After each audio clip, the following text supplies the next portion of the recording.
Olá, você que acompanha o podcast Bengalas, você que é cuidador de pais idosos, cuidador parental, muito bem-vindos, bem-vindas a mais um episódio do nosso podcast, inaugurando uma nova fase agora em parceria com a geriatra, a doutora Lilian Carvalho, falando assim toda formal, viu gente, minha amiga desde a adolescência. Isso. E doutora Lilian já é conhecida de vocês, já esteve aqui em alguns podcasts. E Lilian lidera a Tríade Saúde em Casa, que também agora é nossa parceira. Então, bem-vinda, Lica. Obrigada, um prazer enorme. Já é a quarta vez que eu estou aqui nesse podcast, dessa vez agora com um novo projeto. A gente vai tentar incrementar um pouco essa relação que vocês têm com os pais e dos filhos e esse processo de estar cuidado e ser o cuidador. Muito legal. E também trazer aí mais especialidades médicas. Isso. Com detalhes. A gente já viu ao longo dessas 4 temporadas, né, uma visão geral do idoso, do cuidado. E agora a gente pode mergulhar também por visões muito específicas. Então, continuem com a gente, que só tem coisa boa. Até porque todos nós seremos idosos e temos que aprender muita coisa ainda. Com certeza. E eu vou passar para a Lilian apresentar as nossas convidadas de hoje. Hoje a gente traz os 2 olhares. Ela esteve aqui, a doutora Lilian esteve aqui. Vou te chamar de Lica. Tá. Lica esteve aqui num episódio falando do ponto de vista do idoso, porque a gente olha aqui muito para o ponto de vista, a partir do ponto de vista do filho cuidador. E ela traz o ponto de vista do idoso. E hoje a gente resolveu trazer as 2 coisas ao mesmo tempo. E ela organizou esse episódio para a gente. Conta aí, Lica, quem está com a gente. E dessa vez eu selecionei uma dupla maravilhosa, que é uma composição de mãe e filhas, que depois de muitos anos, elas resolveram morar juntas de novo por várias intercorrências. Mas Renata é uma empresária famosa no rumo de decoração aqui em Salvador, tem uma loja. E ela trabalha, tem a vida dela, o marido dela, mas ela dá uma assistência enorme para a mãe, que ainda é independente, é professora aposentada, mas também muito ativa até hoje, faz muita coisa sozinha, já é uma octogenária inacreditavelmente, mas que passaram a morar juntas de novo, desafiando todas as coisas que a gente imagina dessa relação, de gerações se chocando e esse processo de envelhecimento, não de uma só, mas das 2, né? Então, bem-vindas. Obrigada. Dona Moema Garcia. Dona Momó. Dona Momó, tia Momó. Tia Momó. E Renata Garcia também. Obrigada, um prazer, obrigada pelo convite. Vamos contribuir com esse bate-papo, com a nossa experiência, pessoal. É muita alegria estar aqui, viu? Um prazer muito grande de estar aqui de frente para a Lica e Martinha e junto de minha filha amada, que é uma companheira maravilhosa. Que lindo, que bom ouvir isso. E aí, já iniciando o nosso bate-papo, a comunidade Bengalas nasce entendendo que esse momento de apoiar os pais idosos é um momento que, ao mesmo tempo, é muito gratificante em termos de reconexões, de aprendizados, mas também muito desafiador. E aí eu queria ouvir de vocês qual é o maior desafio do ponto de vista de uma e de outra, né? Partindo do preceito de que nem tudo são flores. Sim. Fale dos espinhos, Renata. Sim, vamos lá. A gente, em plena pandemia, decidiu morar juntas, porque ela já estava com os 80 anos na pandemia. E minha mãe sempre é muito ativa, sempre é muito online, ela adora internet, ela adora Facebook na época, Instagram, WhatsApp. Quando um dia ela sumiu do online, nós morávamos a uns 3 quarteirões perto uma da outra. E aí eu comecei a procurar minha mãe não respondia, eu comecei a ligar, ela não atendia, e aí fomos correndo, eu e meu marido para a casa dela. Quando ela chegou lá, ela estava atravessada na cama dormindo. Ele sacudiu, ela não acordou, eu sacudi, ela acordou. Ai, o que foi, minha mãe? Tomei um draminho, um soninho tão gostoso. Aí meu irmão, que também é médico, ele falou, bom, chegou o momento. Então, para você ter uma vida tranquila nessa supervisão da vida de minha mãe, é melhor que vocês morem juntos. No começo ela não queria, ela estava muito contra. Mas aí a gente foi conversando, ela falou, Renata, tem que ser um lugar que vocês tenham a privacidade de vocês, eu tenho a minha, e a gente conviva bem. Achamos esse lugar, o quarto dela é um 2 em 1, então é quase um apartamento o quarto dela, então bem confortável. E assim, a nossa preocupação era como seria o relacionamento. Porque assim, quando a gente se encontrava, era tudo muito maravilhoso, mas esse dia a dia de voltar, eu já casada, meu marido aceitou e abraçou. Meu marido chama minha mãe de mãe. Oh. Tem filhos? Não temos filhos. E a gente começou essa convivência, foi muito legal, e é muito legal. Hoje eu sou a mãe dela, porque eu sou muito chata, eu sou muito controladora. Se a médica me manda fazer uma coisa, eu quero seguir na cara de Dona Momó. Quero seguir à risca as recomendações médicas, né, mãe? E como? Então eu cobro muito. Mas aí chega um momento que eu vi que tá no limite dela, então eu relaxo. Eu relaxo para não ficar... sufocar, né? Exato, eu relaxo. Mas é tudo muito gostoso. A gente ficou muito mais companheira. A gente sai para fazer massagem juntas, estética juntas, salão juntas. E minha agenda, ela a prioridade são as coisas da rotina de minha mãe. Como hoje eu tenho meu comércio, então eu consigo conciliar minha agenda de acordo com os encaixes das horas livres que eu não estou com minha mãe. Mas é muito gostoso, a gente tem uma relação maravilhosa. E aí, Dona Momó, é gostoso mesmo? Tem dias que ela implica, já vai dançar hoje? Eu digo, vou sim, porque Charles disse, mãe, não pare de dançar nunca. E nem de tomar os 2 dedinhos, né? Os 2 dedinhos de vinho, né? É só um tiquinho. É uma dose só de vinho tinto seco. Eu perguntei a ele, meu filho, eu não tomo segunda, terça, quarta, quinta e sexta. No sábado pode tomar a garrafa? Não, mãe, não é cumulativo. Não. Me diga uma coisa, e como foi sair de sua casa, de seu canto, que você gerenciava, que tinha sua autonomia, sua independência, que mandava e desmandava, fazia tudo na hora que você queria, para voltar a morar com outras pessoas? Como é essa sensação? Mas no começo foi bom, viu? Porque eu me entreguei a ela, sabe? Foi muito bom. E eles hoje comigo são maravilhosos. Meu genro é outro filho que Deus me deu. Então nós convivemos muito bem. No princípio eu pensei que ia ser difícil, mas não foi. Mas foi você tem uma vida ativa e tem outras amigas. Tem. Na mesma faixa etária. Você visualiza isso também nessas outras relações com os filhos dessas mulheres, suas amigas? Nem todas. O que é que você observa? Algumas moram sozinhas, sabe? E eu noto que eu sou mais alegre do que as que moram sozinhas. Olha, sabe? que bacana. É muito bom morar com minha filha e meu genro. Muito bom mesmo. E as outras que, por um acaso, foram morar com os filhos de volta? Você tem essa experiência de suas colegas? Alguém que esteja morando com os filhos também? Nenhuma delas? Eu tenho uma colega que está morando com uma neta. Sim. E ela se dá muito bem com a neta. A companhia faz bem? Faz muito bem. Preenche seu dia? Preenche e combo. Às vezes até ultrapassa.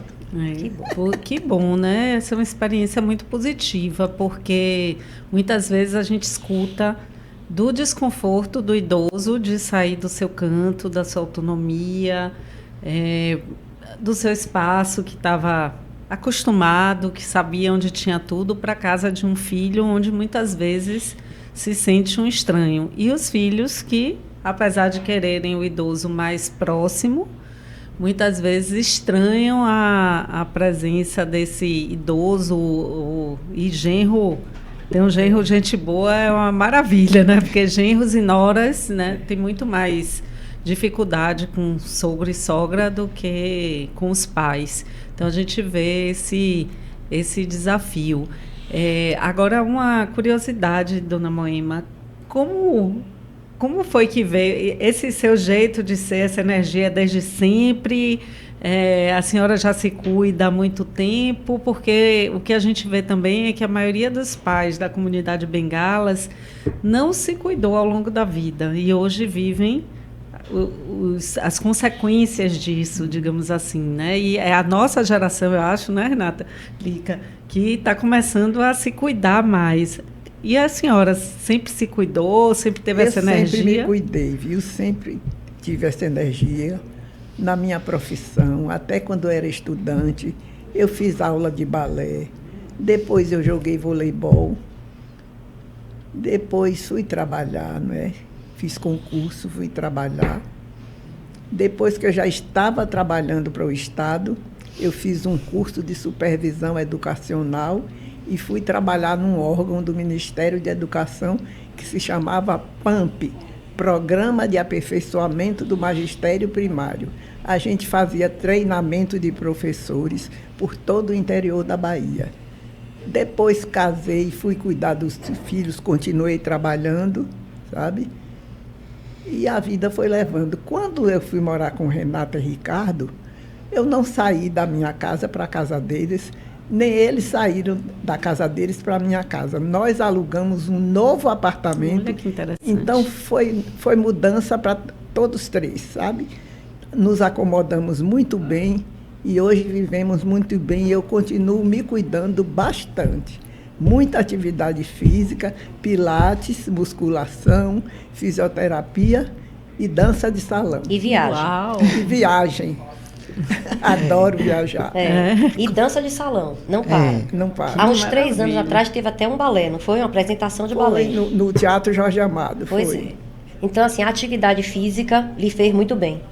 E essa preparação, Renata, sua, porque a gente também está entrando nessa fase agora. E com esse exemplo, o que é que mudou na sua vida? O que é que muda? Desde pequenininha eu já tenho o exemplo dela em casa.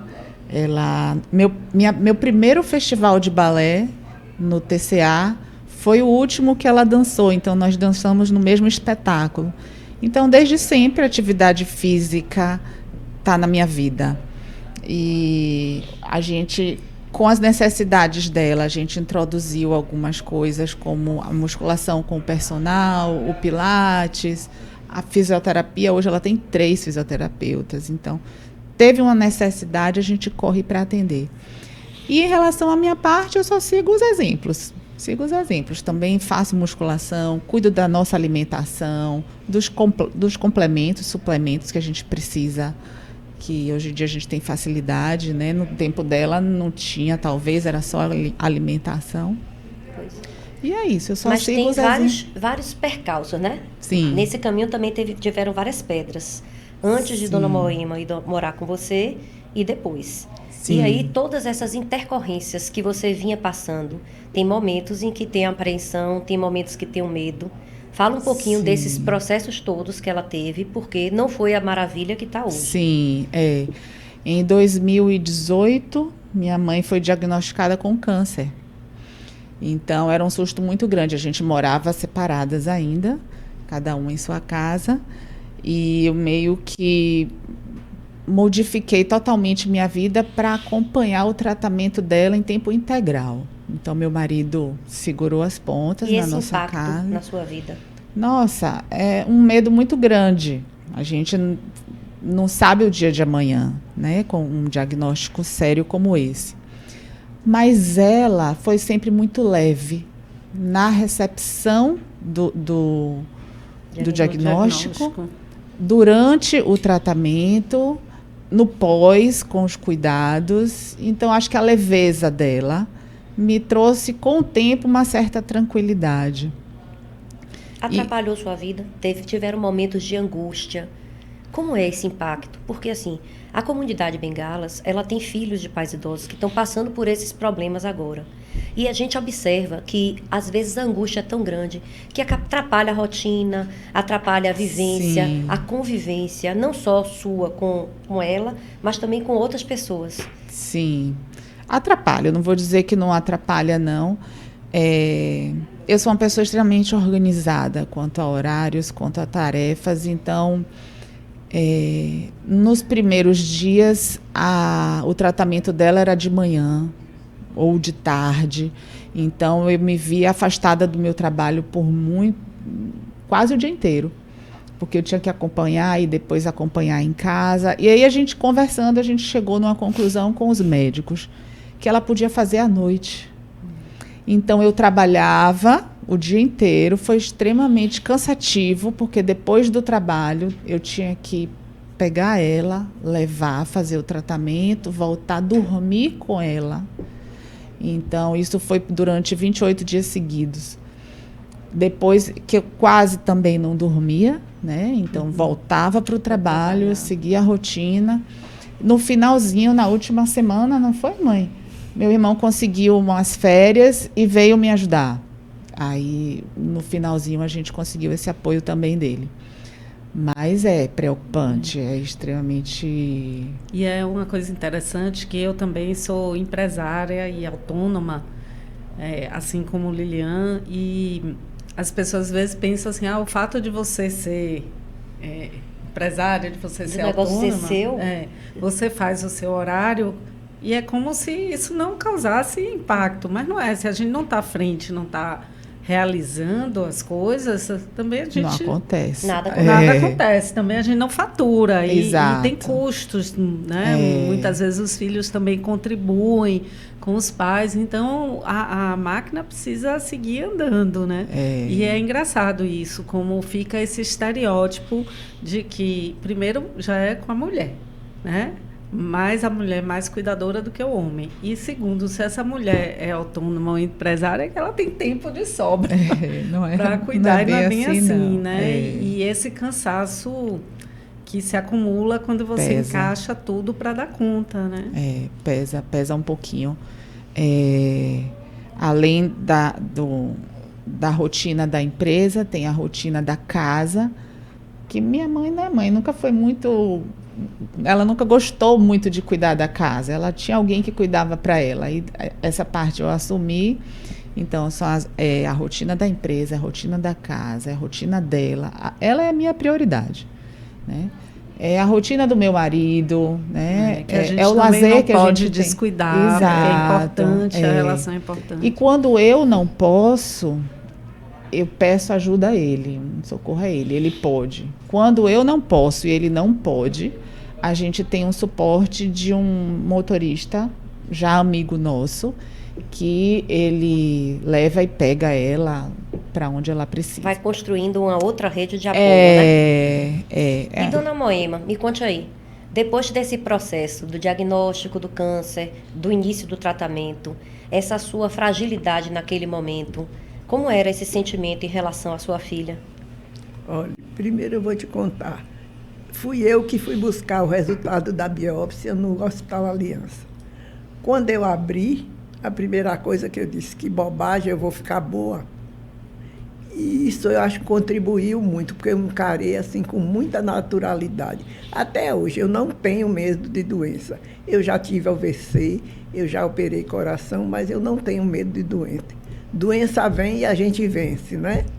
Então, nessa época, eu fazia a quimioterapia de manhã em casa, pela manhã.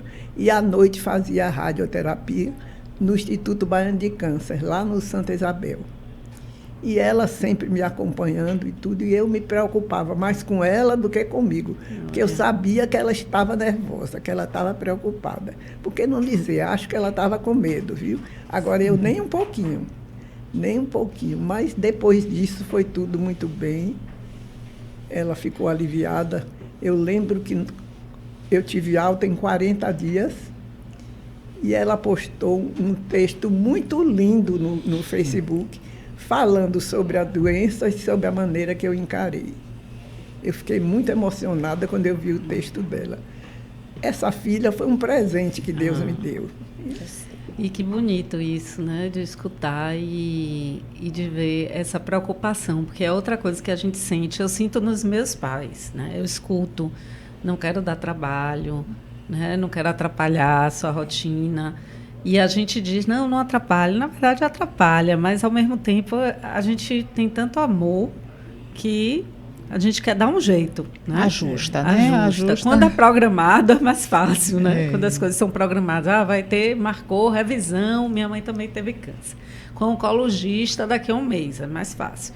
A outra coisa são as intercorrências, né? Do tipo, eu estar no consultório atendendo e começar a apitar o celular. E quando eu conseguir falar, meu pai já está a caminho da emergência. Então, é desafiador mesmo. Agora, eu ouvi uma história nos bastidores de viagem, preocupação com viagem. Que história é essa? Conta aí. A senhora gosta de viajar, é? Adoro. Já viajei muito. Já fiz cruzeiro de navio para a Europa, para a Argentina, para o Uruguai. E faço outras viagens. Por exemplo, a semana passada, eu fui rever a minha terra, Rio Real. Tinha 30 anos que eu não ia. E existe uma ligação entre mim e Liliana com relação a Rio Real.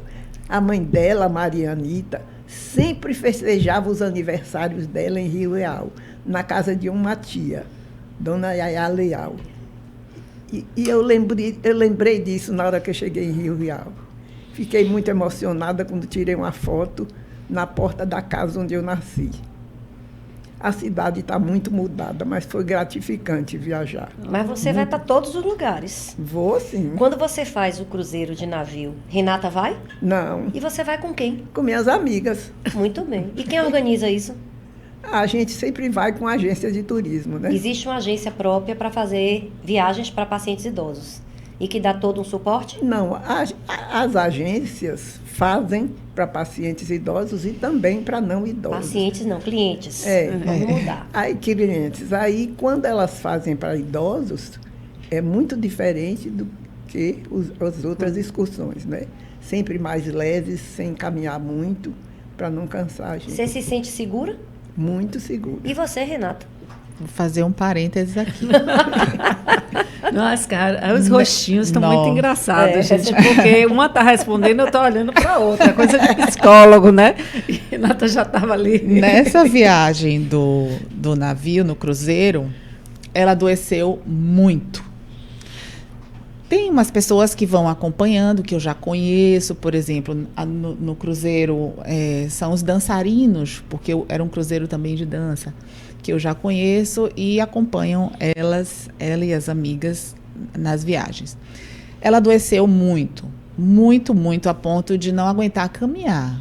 E colocaram ela numa cadeira de rodas. A assistência que eu esperava ter da agência, não teve.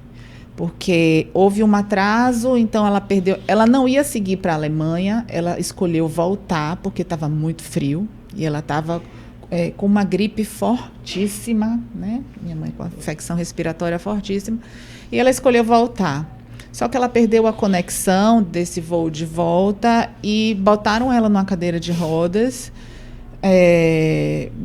entregaram a aviação, não foi? Entregaram A empresa aérea e minha mãe não sabia falar o idioma, estava sozinha. Ela contou com a ajuda de alguns brasileiros que estavam com o chip e conseguiram se comunicar comigo, me tranquilizaram.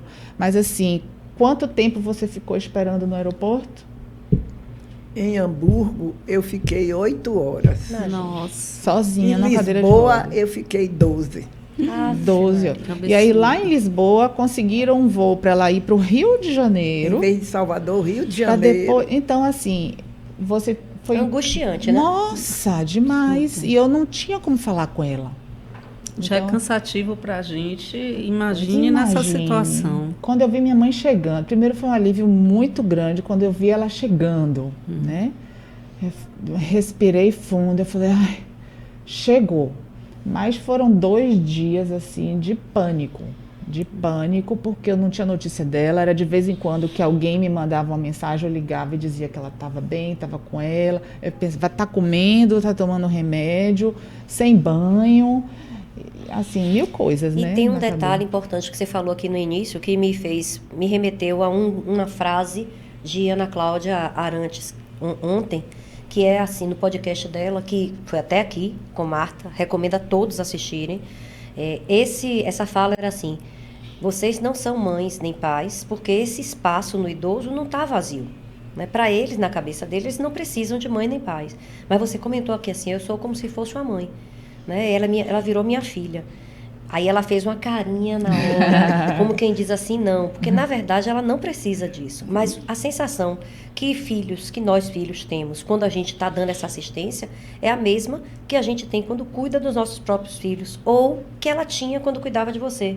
Sim. Porque se tivesse acontecido isso numa viagem que você tivesse num grupo de adolescentes, a preocupação dela seria a mesma. Então eu acho assim que a gente tem isso, essa conexão de família quando é bem feita no tempo de vivência, a gente leva isso para todas as etapas da vida da gente.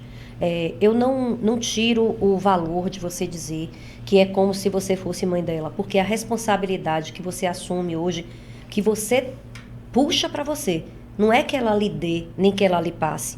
Porque, na verdade, o idoso ele não tem essa ideia, né? De que eu vou agora passar a responsabilidade para a Renata. Eles acham que ainda dão conta. Né? A gente é que vai tentando puxar um bocadinho para tentar organizar até de uma forma, às vezes, um pouco, eu diria assim, de precaução, mas egoísta. Eu vou tomar para poder não me dar trabalho depois. Né? Entendi. Mas é necessário, muitas vezes é necessário. E eu acho que ela vai dizer agora, quando ela faz isso, você fica chateada ou lhe dá segurança? Às vezes eu fico. E eu respondo, viu? É? Eu respondo mal criada. Olha como ela se coloca no lugar de filha, mal criada. Mas depois eu verifico que ela tinha razão. Me dá mais segurança. Pois é, dá segurança, né? É que esse limite é tênue, né? A gente fica sem saber direito até onde ir, no sentido de cuidar mesmo, principalmente o que põe em risco o idoso, e ao mesmo tempo de dar autonomia. Não tem manual de instrução, Isso, né? Cada caso exatamente. E cada situação é situação, né? O que a gente vê aqui talvez seja até uma raridade, porque a gente conseguir enxergar uma convivência de duas gerações conflituosas, né? Porque são criações diferentes muitas vezes e já determinados conceitos diferenciados, mas a gente vê uma interação muito boa. Não é comum a gente ver isso, principalmente na idade que Dona Moema está e tão bem como ela está. Porque está chegando aos 85, ativa, independente, autônoma, mas necessitando de uma vigilância. Muito mais para o cuidar e manter ela do jeito que está, do que para abraçar e querer tomar conta de tudo, né? É importante esse respeito nesse limite, mas é importante também a sensibilidade dos filhos de reconhecer quando está na hora de avançar para tomar um pouco mais a ordem, a rédea, ou quando está na hora de afrouxar um pouco e dar espaço para o idoso continuar vivendo. É como Marta diz, não tem manual de instrução, não é a mesma coisa para todas as casas, nem todas as famílias, porque cada um tem sua maneira de envelhecer, né? E aí você pega assim, o contraponto disso, né? Então, vamos pegar aqui uma casa onde uma filha é funcionária CLT, aí está com a mãe demente, né? Com uma comorbidade maior, outras questões. E aí tem filho, cachorro, papagaio e traz essa mãe para casa. Então, muitas vezes a gente vê conflitos, e são conflitos de alma. Né? A doutora Ana Cláudia também falou uma coisa interessante que me chamou bastante atenção, é o filho saber diferenciar o que é o cansaço físico, desse cansaço ou dessa dor existencial, né? Que são esses conflitos que surgem. Eu amo minha filha, mas tem horas que eu tenho raiva dela, porque ela, né, me sufoca. Eu amo meus pais, mas tem horas que eu fico chateada porque me tira totalmente da minha rotina. E na psicologia a gente diz que É possível isso, né? Que os sentimentos, eles... Ambíguos, né? Ambíguos. Eles se complementam, inclusive. Com certeza. Ao mesmo tempo que dá essa raiva da segurança, né? Agora, essa conversa da viagem me fez pensar uma outra coisa aqui, até mudando um pouquinho de assunto. A gente já fez um episódio do podcast sobre o mercado do envelhecimento. Então, o que acontece? Como está invertendo a pirâmide etária brasileira, existe uma tendência a todo mundo enxergar esse mercado. Só que uma coisa é enxergar o mercado e lidar com ele só como uma estatística, né? No sentido, vai ter bastante gente para consumir produtos e serviços para idosos. E outra coisa é enxergar esse mercado com respeito, o cuidado que ele merece, né? Que é o que a gente conversa muito, né? Exatamente. Lírica? Então, pensar não como um mercado para ganhar dinheiro, mas como entregar soluções... E qualidade. Isso. Conforto, segurança para esses idosos. Até porque a gente está passando isso no Brasil pela primeira vez. A inversão da pirâmide está começando, já começou, já está existindo, e a gente ainda não tem uma estrutura para os idosos. E nós vamos utilizar esses futuros serviços. Então, assim, seria uma forma, um recado, que eu dou até para a comunidade, de começar a se pensar que nós estamos construindo o nosso futuro, né? Essa imagem que a gente tem hoje de nossos pais, das limitações e do que falta na vida deles, que às vezes a gente tem tanta dificuldade para achar. Eu converso muito com os filhos e às vezes eu sugiro assim, tente botar ele, fazer uma interação social, levar ele para algum lugar onde ele possa ter convivência com outros idosos da mesma faixa etária, com o mesmo problema. E a gente tem muito pouco isso ainda, né? Existe um espaço, acessibilidade. Outro dia eu falei que queria levar meus pais numa peça muito interessante, que era num museu aqui de Salvador. Aí eu liguei, tem elevador? Não, só tem escada. Como vocês não têm? É um prédio antigo. Eu falei, gente, hoje em dia tem solução. Não tem que dar uma solução, né? E a gente vê, assim, as coisas não estão preparadas. E uma vez eu tive até uma entrevista e me perguntaram assim, e como é que faz para tentar modificar isso? O idoso precisa sair de casa, o idoso precisa se expor, ele precisa se mostrar. A sociedade precisa começar a ver que os idosos têm que ter o espaço para poder ela se adequar. Enquanto esses idosos estiverem dentro de casa, não estiverem circulando, não estiverem se mostrando nem aparecendo, eles vão continuar invisíveis. E eu acho que cabe muito a gente, né? Daqui a pouco nós estaremos na terceira idade, né? 60 anos, hoje quem tem 60 anos é a terceira idade. Então a gente vai chegar nisso e como é que a gente quer essa vida para a gente? Então, é uma coisa que nós ainda estamos na parte do investimento, de empresário, de batalha, de construção. Por que não começar a pensar no envelhecimento como uma forma de investimento para o futuro da gente, né? Tanta coisa boa que poderia sair daí. Então, é esse preceito que a gente tenta fazer. E o cuidado nas escolhas, né? Na hora de, minha mãe vai viajar, como eu consigo me certificar? Claro, foi intercorrência, não estava planejado, mas hoje em dia eu imagino que uma agência que se propõe, por exemplo... Tem que ter previsibilidade de tudo, né? De tudo. Exatamente. Se propõe a fazer esse tipo de serviço, não é só, idoso, vamos juntar um monte algum tipo de assistência, pessoas... sabendo que vai ter intercorrência, até para, por exemplo, no caso específico do que aconteceu, teria que ter ficado alguém responsável com ela até resolver o problema dela.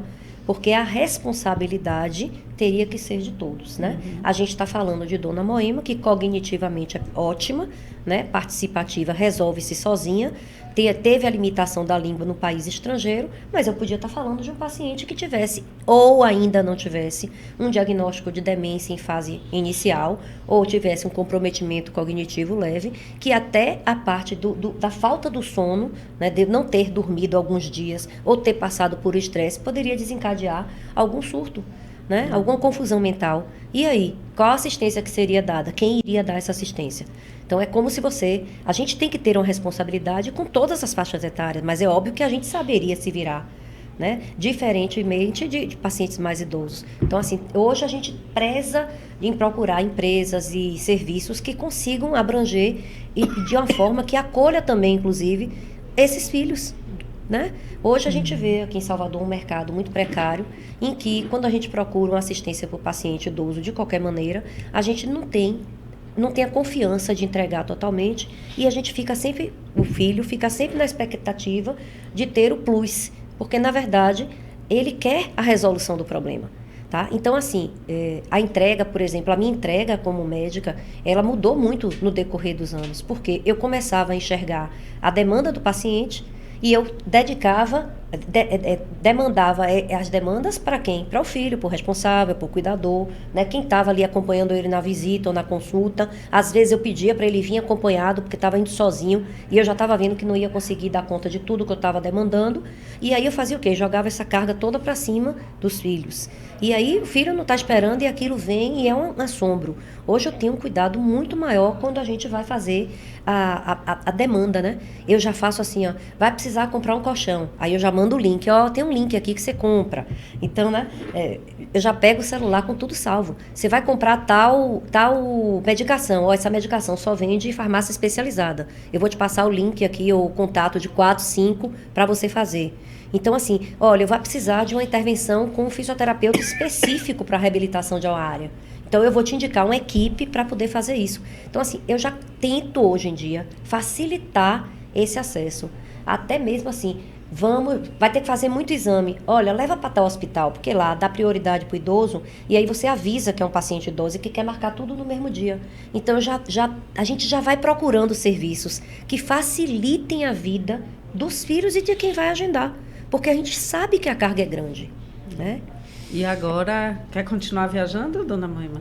Eu quero. Claro. Então, o que é que você vai buscar para...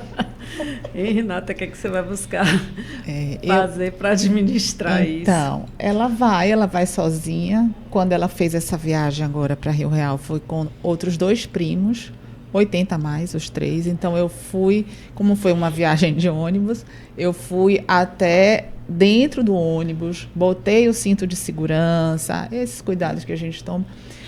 E eu tive uma preocupação lá, porque a gente sempre, onde vai dormir, com quem vai dormir, na casa de quem, lá de repente fugiu do nosso controle.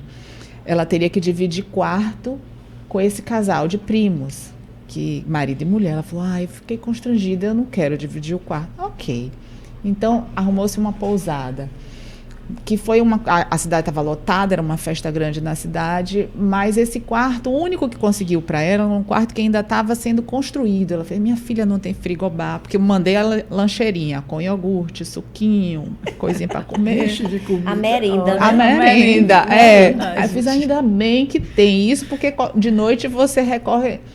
Tem ar-condicionado? Tem ar-condicionado, mas não tem TV, eu não vou ver... minha mãe, veja, fique no celular. Não tinha espelho. Tá liberado o celular. Espelho. Então, bonita, mas aí vai ficar sem espelho? Aí minha preocupação, não tem a barra de segurança, provavelmente não tem, no chuveiro, não tem, no vaso sanitário. E o tapete, minha mãe tira o tapete, porque ela já escorregou no tapete, caiu, fraturou o cóccix. Então, tira o tapete, guarda o tapete. Você vê que ela não é fácil, né? Não. Você vê que ela não é fácil. É assim, essa carinha tranquila e calma, mas Deus sabe, né? Mas foi uma noite só. Depois ela foi para casa do primo e aí foi maravilhoso, foi tudo ótimo, tudo tranquilo. Mas eu sinto dificuldade. Lica me ajuda muito. Às vezes Lica dá as dicas da viagem, como é, né, o que a gente fazer. Mas realmente eu sinto dificuldade de ter esse apoio. A gente faz a viagem de família pelo menos 1 ou 2 vezes por ano. Que meu irmão não mora aqui, meu irmão mora em São Paulo. Aí a gente procura se unir. Aí eu fico pensando, para onde vamos? Tem que ser um lugar que não caminhe muito, porque a viagem tem que ser voltada para ela. Senão ela vai ficar no quarto de hotel o tempo todo, não é justo. Então a gente tem que fazer uma viagem que seja prazerosa para ela e que ela consiga ir para todos os lugares com a gente. Então eu sinto essa dificuldade de qual destino, vamos ficar onde. A última que a gente fez foi para um hotel fazenda. Então eles não... Eu pedi o tapete antiderrapante para dentro do box, eles não tinham. Num hotel fazenda, um complexo gigantesco, não tinha barra. Incrível, eu pedi que fosse no térreo. Aí, turma do Olha turismo, só. olha isso. Eu pedi que pelo menos fosse no andar térreo, porque minha mãe anda, sobe escada, tudo, graças a Deus. Mas que ficasse mais fácil, mais perto, mais acessível para ela. Olha que nicho maravilhoso, né? Que nicho que tá pouco explorado, né? Que a gente ainda pode, é muita coisa aí. A gente tem coragem de mandar nossos filhos adolescentes para Disney com uma empresa que está levando 200 pessoas e sabe que vai estar tudo, de uma certa forma, controlado. É óbvio que tem as intercorrências, mas eles estão preparados. Não, e tem para a médico, idade. tem tudo. E para a idade, né? Isso também é um tem nicho que poderia ser mais dificuldade explorado. realmente em organizar. Quantos deixam de ir por conta disso? Verdade. De não saber como vai ser lá. Verdade. Entendeu? E muitas vezes deixam de viajar sozinhos para ter que viajar com a família, que eles não gostam, e às vezes até a família não, porque pode atrapalhar, porque não tem uma segurança de estarem viajando sozinhos, mas não querem deixar de ir. E alguns filhos não têm essa preocupação, não é nem por mal, porque não é talvez tão aprofundado, ligado quanto você. Aí já é outra coisa. Né? É a dificuldade que a gente tem de ver nossos pais envelhecerem. Também, né? A gente não consegue enxergar esse envelhecimento. Muitas vezes esses filhos que têm essa dificuldade, você já abordou isso aqui uma vez, que é exatamente isso. Às vezes os filhos não conseguem enxergar que os pais estão envelhecendo, que as demandas, as necessidades são diferentes. Então, muitas vezes, não é uma maldade, uma ruindade, uma ausência, é uma incapacidade de entender que aquele momento e o processo que o pai está tendo é outro. Né? E é interessante, assim, por exemplo, o meu marido oficialmente é idoso, né? Que já passou dos 60. E ele tem prótese de quadril. Quando a gente vai viajar, por exemplo, os países europeus, eu tenho maior preocupação, porque praticamente todos os hotéis são com banheira. Então, para entrar e para sair... Eu tenho medo de escorregar, né? Quanto mais. Então, assim, procurar um hotel que seja box, que é uma raridade. E aí, aqui no Brasil, então, né? E lá tem muito idoso viajando. Aqui que não tem, aqui a preocupação... É zero. É zero. É isso aí. Talvez, imagine que interessante seria você ter uma segurança de ter no grupo alguns cuidadores infiltrados, vamos dizer assim, que pudessem dar assistência, né? Assistências pequenas, às vezes talvez uma assistência maior para alguns outros. Precisa de uma ajuda para tomar o banho, então não tem um cuidador que está indo, e aí a gente vai organizar aqui para poder na hora ter. Tal paciente precisa de uma assistência com os remédios. Não tem problema, esse paciente tem essa assistência. É tão comum, a gente vai ver, por exemplo, quando a gente vai viajar, a companhia aérea pergunta pra gente, você tem alergia para alimentação? Você quer vegetariano ou vegano? Você quer um alimento especial? Você tem alguma limitação que precisa de uma cadeira? Por que não fazer também um nicho de viagem que pudesse aproveitar isso aí, né? Então, assim, a gente tentar fazer com que o idoso circule na sociedade, a gente tem que dar em troca também essa adaptação e essa segurança, né? E você que é filho de pai idoso, né? Tem esse cuidado quando seus pais forem viajar, né? Porque realmente eles estão envelhecendo e coisas que pareciam... que não precisavam de atenção, né? Que passavam desapercebidas, hoje já precisam estar no radar. Você falou aí de viajar para encontrar seu irmão, até mandar um beijo para Charles, foi meu colega. Como é isso de ter irmãos longe? Que irmão é o assunto quente do Bengalas, viu? Todo episódio eu tenho que dizer isso. Irmão, relações, tantas questões de gênero, de distância, de perfis. Então, como é estar sozinha nesse processo com o irmão distante? É um peso, porque além da distância e de eu cuidar dela sozinha, ele é médico. Então, eu realmente me cobro muito, me cobro o tempo todo. E eu sempre reporto a ele tudo. Até o derramezinho subconjuntival que ela tem, eu mando para ele fala, fale com a doutora Lilian, fale com Lica. Aí, né? Então, eu sempre... Ele aprendeu, depois de duras penas e muito esporro, aprendeu, que ele não é médico dela, ele é filho, e que a postura dele tem que ser essa. Ele é excelente profissional, mas ele tem que ter o lugarzinho dele na vida dela. Então, eu reporto tudo para ele. Ele está numa posição até tranquila, porque ele está longe, as decisões são nossas. Ele sempre fala assim, conversem vocês, a decisão é de vocês. O que vocês tomarem de decisão, para mim, tudo bem. E tudo bem mesmo? Tudo bem mesmo, porque para ele, ok. Mas meio que ele tira o dele da reta, né? A responsabilidade é nossa. Mas a gente vai administrando. Porque tem isso, né? Quando dizem assim, eu escuto também muito de meu irmão, resolva. Né? Eu confio em você. Só que tem decisões que são muito difíceis da gente tomar sozinha. Teve um dia que eu precisei pegar ele e minha mãe e chamei uma terapeuta de família, botei todo mundo sentado num sofá e falei, tem coisas que eu não quero decidir sozinha. Sim. Porque é muita responsabilidade, eu quero compartilhar, eu quero ouvir a opinião de vocês, né? Agradeço a confiança, agradeço os elogios, ó, joia. Né? E não é só responsabilidade, não. Você falou de responsabilidade, mas do outro lado tem a insegurança, né? O do não saber se está fazendo certo ou errado, se aquela escolha realmente é melhor. E também a coisa de depois ser culpada ou julgada. Então, assim, eu tomei a decisão, não deu certo, ou então poderia ter sido a outra escolha, e foi eu que decidi. Né? E aí agora estão me julgando porque eu fiz errado, escolhi errado, ou porque não deu certo, ou então deu certo, mas teve um percalços aqui no meio do caminho, e aí teve um atrito. Então, é muito difícil essa relação. Né? E quando está tudo bem, quando tem uma Dona Moema, mas quando tem decisões difíceis, como, por exemplo, entrar em cuidados paliativos. Pois é. São decisões que não dá para tomar sozinha, é delicado. Agora, é difícil em qualquer momento, porque assim, ó, o filho único é dificílimo. O filho que está aqui com irmãos distantes também. Os que estão, os irmãos todos juntos, nem todos pensam iguais. O conflito vai ser sempre existir, né? Está sempre presente. A questão é como é que a gente vai levar isso aí. Eu trabalho muito com encaminhamento dos familiares para grupos de família, né? Para uma intervenção psicológica com terapeutas familiares, para poder a gente tentar resolver isso, tentar alinhar. Tá? Nem sempre é possível em uma sessão, nem sempre é possível com todos juntos. Às vezes é necessário fazer reuniões separadas entre os dois mais conflituosos, ou então com os três que são mais amigos, para poder abordar o outro, ou sei lá. Mas é muito difícil, não é uma coisa fácil, e eu acho que cada caso é um caso. É difícil a gente ver como você tem uma relação boa com o Charles e vocês conseguem alinhar os cuidados todos, e Dona Moema também aceitar as intervenções dos dois lados.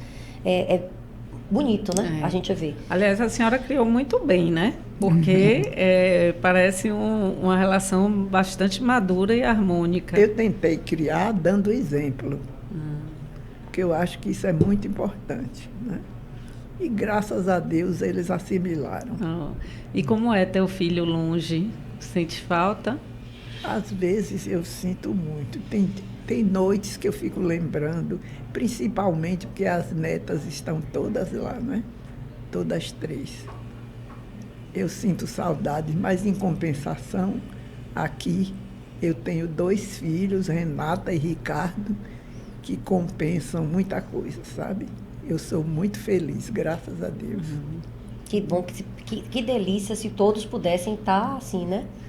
Seria uma maravilha, né? Curiosidade, qual a idade das netinhas, Dona Moema? Porque outro assunto que a gente vem discutindo aqui no Bengalas é essa nova geração que nem sempre valoriza ou se aproxima dos avós, né? Enquanto a nossa geração, o idoso era aquela pessoa da sabedoria, do respeito, né? Hoje, essa geração nova já não tem tanto esse vínculo. A minha neta mais velha tem 25 anos e já é médica.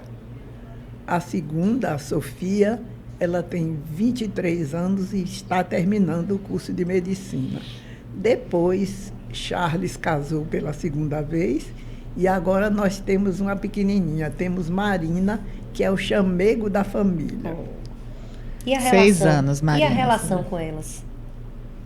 Com quem? Com as A relação com as 3 netas. netas. Minha relação com elas é ótima. Eu não sei se é porque a gente está longe, né? Não tem tempo de brigar, mas é ótima. Graças a Deus eu vivo muito bem com elas, gosto muito delas. E até com a mãe delas, que não é mais esposa de meu filho, eu tenho uma excelente relação. Porque dizem que não existe ex-sogra, né? Não. Uma vez sogra, eternamente sogra. Porque ela sempre vai ser a mãe de minhas netas, não é? E tenho também muito boa relação com a atual esposa de meu filho. Eu gosto muito dela E ela me deu outro presente lindo, que foi Marina. Agora a senhora traz assim, ao mesmo tempo que traz uma leveza e uma abertura muito grande, traz também um posicionamento bastante firme da pessoa que sabe o que quer, né? Então, o que é que a senhora não abre mão assim, Não, né? O que é que exemplo, a senhora briga até o fim? eu não abro mão. Do celular. Esse daí, Também. esse daí você pergunta para ela. Hoje em dia, o principal atrito é o celular.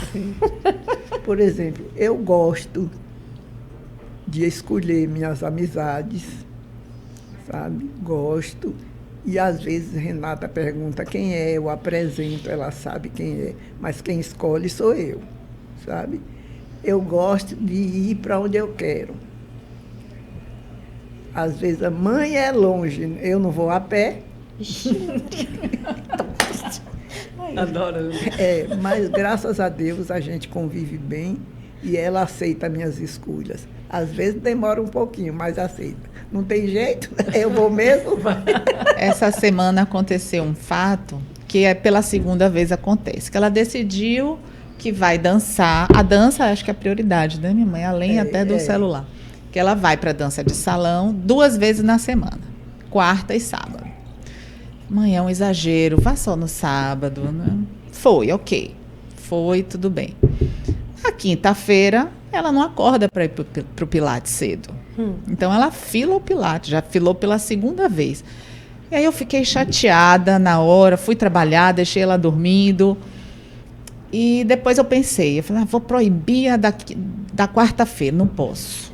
Não posso proibir ela, é a prioridade dela dançar, ela se sente feliz dançando. E às vezes nem dança muito, mas está interagindo, está conversando, é gostoso. Eu falei, bom, então mãe, quando eu cheguei para o almoço, eu falei, mãe, não deu, né? Filou o Pilates pela segunda vez, então vamos combinar uma coisa. A gente conversa muito. Vamos combinar uma coisa?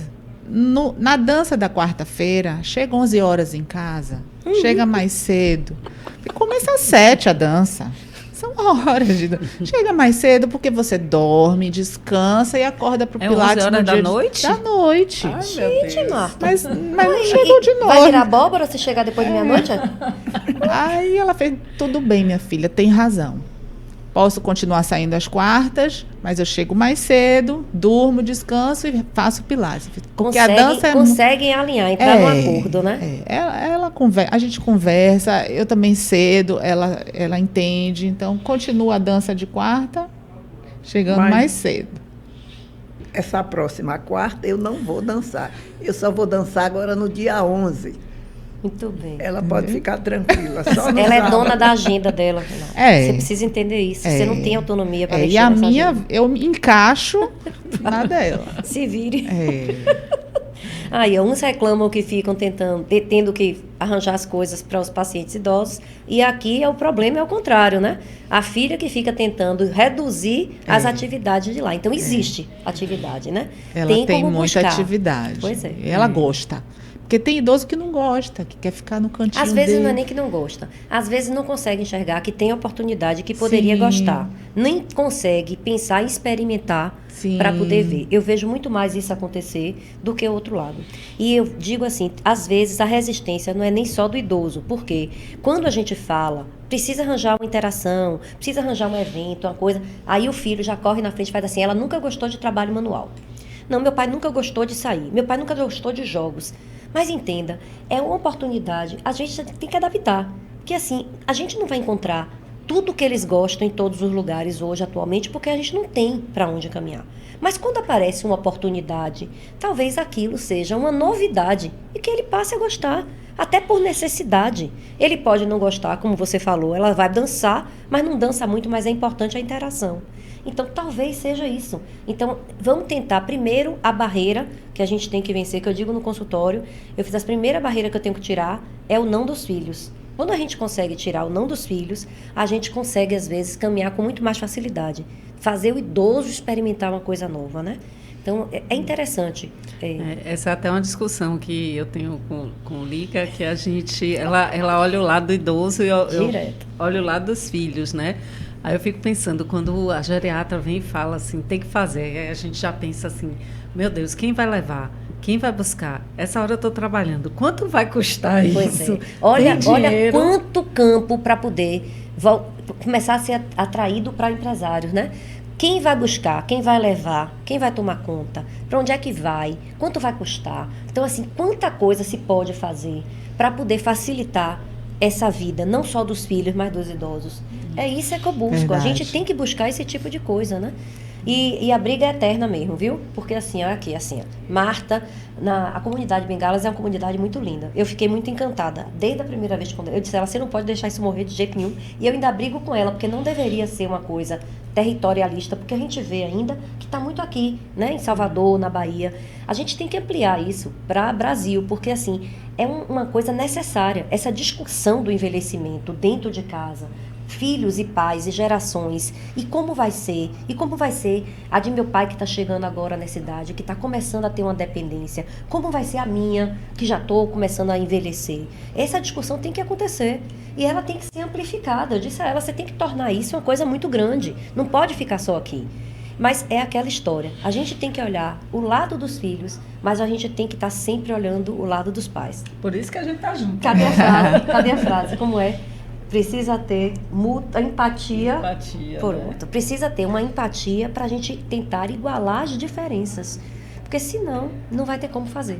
Eu tenho essa preocupação em relação à minha velhice. Porque eu não tive filhos. Pronto, interessante. Então eu não vou ter uma bengala para me dar esse suporte. Minhas sobrinhas moram fora, né? Então eu tenho muito realmente essa preocupação. Quais os serviços que eu vou precisar contratar, onde que eu, e como que eu vou morar, como vai ser minha velhice. Me cuido para ter uma velhice como a de minha mãe, mas me preocupa muito. E não é só isso não, Renata, você falou assim de você que não teve filhos, mas hoje a gente tem uma outra realidade. Tem muitos casais que tiveram um único, ou que tiveram até dois, mas que nem moram mais aqui. Porque a gente criou, na nossa geração, a gente criou filho para fora, né? Sim. Então, nem todo mundo não vai ser igual a Dona Moima, que conseguiu botar dentro do Brasil os dois, ou aqui na cidade, próxima a ela um. Mas a maioria hoje, os filhos moram no exterior. Eu tenho pacientes já que tiveram 2 filhos e que nenhum mora aqui. E tão velhos, envelheceram, e quem toma conta? Então, assim, cria-se uma estrutura. Mais uma coisa, né? Tem que se criar estruturas para que esses idosos continuem envelhecendo e sejam ativos até o momento que der. A sua preocupação é preocupação real. Você ainda não é idosa, mas você já está pensando, quando você envelhecer, quem vai me dar um suporte? Aonde eu vou encontrar o suporte que hoje que eu dou à minha mãe?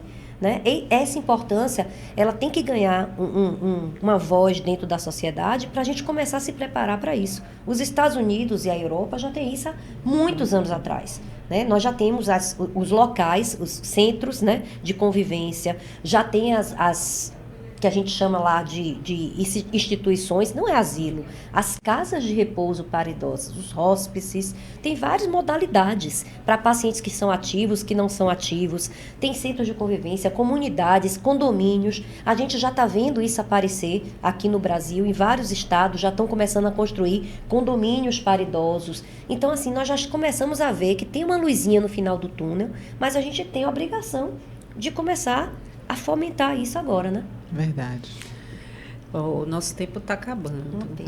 Oh. A gente vai marcar um café outro dia para continuar esse papo que está muito, muito gostoso, né? Construtivo e de aprendizado. E só para... A gente ainda está muito, realmente, a maioria de Salvador, mas isso que você falou, nós temos uma pessoa na Polônia, uma pessoa na Alemanha, uma pessoa nos Estados Unidos, e que estão no grupo de WhatsApp da comunidade Bengalas, porque é através do grupo de WhatsApp que elas resolvem várias coisas. Tipo, a cuidadora faltou, me arruma uma, né? Um grupo de apoio, realmente de apoio. Apareceu isso, né? Como é que eu resolvo? Sintoma, né? Que médico eu procuro, quem é que vocês indicam, e assim a gente vai se ajudando. Mas para fechar esse episódio, né, eu queria fazer um convite para vocês darem um recado. Né? Então, a senhora dá um recado para os filhos a partir da perspectiva do idoso, né? Que eles devem prestar atenção, cuidar para não ferir essa autonomia, esse espaço. E você, Renata, dá um recado para os idosos, né, do ponto de vista dos filhos, né? O que é que vocês esperam desses idosos? Então, dona Moema, o que é que a senhora diria para a comunidade bengalas que, às vezes, acha que o pai é teimoso, que a mãe é desobediente? Qual é o recado que a senhora dá? Eu gostaria de dizer aos filhos que eles são os futuros idosos. Então, cuidem dos idosos como vocês gostariam de ser cuidados. Olhem bastante para o que eles precisam, para o que eles gostam, e que eles vão ficar muito felizes se vocês fizerem isso, viu? Porque vocês são os futuros pais de vocês. Obrigada, dona Moema. Para os idosos, né? Conversem mais com seus filhos, sejam receptivos, cedam, mas também respeitando os filhos e não deixando ultrapassar o seu limite, né? De ser respeitado também. Você falou de diálogo, achei tão lindo dialogar, né? Lá em casa a gente conversa muito, é muito importante conversar sobre tudo. E para os bengalas, só aproveitem bastante cada segundo com seus pais, porque os que envelhecem super bem, estão bem, mas a gente nunca sabe o dia de amanhã. Então, às vezes, o bengala pode não colaborar tanto, pode não estar tão presente, aí não é um bengala, né? Mas, assim, aproveite cada segundo que você tem com seus pais juntos, porque não volta, o tempo não volta. Isso aí. Lica, e você? É um novo desafio estar aqui, tô amando isso aqui. E eu acho assim que a convivência da comunidade bengalas com essa visão agora do geriatra, né, vendo a parte do idoso também. O geriatra não deixa de olhar o cuidador, tá? A gente tem que ter o cuidado do cuidador também, porque é muito importante, tem vários processos inerentes ao cuidado do paciente idoso. Não chore não, dona Moema. E a gente passa por esses processos. Eu acho que vai ser um crescimento grande se a gente começar a divulgar mais e ter mais essa interação entre todos esses conflitos de geração que a gente está vendo e prestar atenção mais. A palavra continua sendo empatia, Martim. Eu acho que a gente tem que sempre se colocar no lugar do outro, independente de ser os filhos que estão cuidando ou os idosos que precisam ser cuidados. Precisa ter empatia dos dois lados aí e o diálogo, né, Renata? Né, dona Moema?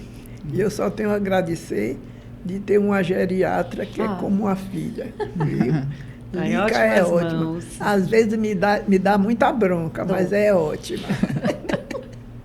É engraçado que quando me pedem uma geriatra, uma indicação de geriatra, Lilian é uma, né? Tem uma outra grande amiga que já esteve aqui, Manuela é outra, e tem vários, né? Geralmente eu mando uma lista para escolherem, mas eu pergunto assim, qual é o perfil? Né? Porque se for alguém mais docinha, né, eu mando para a Manuela. Agora, se for alguém que é com gênio mais forte, eu mando para a Lilian, que eu sei que Lilian vai dar conta. E é muito engraçado isso, porque o pessoal da comunidade já sabe, né? Quando fala, já sei, qual é o perfil, né? É isso. Mas a gente está fechando esse episódio. Obrigada pela presença. Que delícia de conversa. Ficaria aqui mais horas. E a partir da fala de Renata, eu faço o convite para o próximo episódio. Ela falou de aproveitem. E no próximo episódio a gente vai trazer o cuidado a partir da visão da antroposofia. E a essência é justamente esse momento que a gente vive, que às vezes é trabalhoso, às vezes é doloroso, né? Mas é um momento que existe na nossa vida por algum sentido. É nessa hora que a gente tem a oportunidade de retribuir, de honrar e resgatar relações quando a relação não é tão boa. Então, algum aprendizado a gente tem. Se nós estamos passando por isso, é porque tem alguma coisa para aprender, tem uma oportunidade de crescimento. Aproveitem. Então, um beijo a todos e a todas e até o próximo episódio do podcast Bengalas.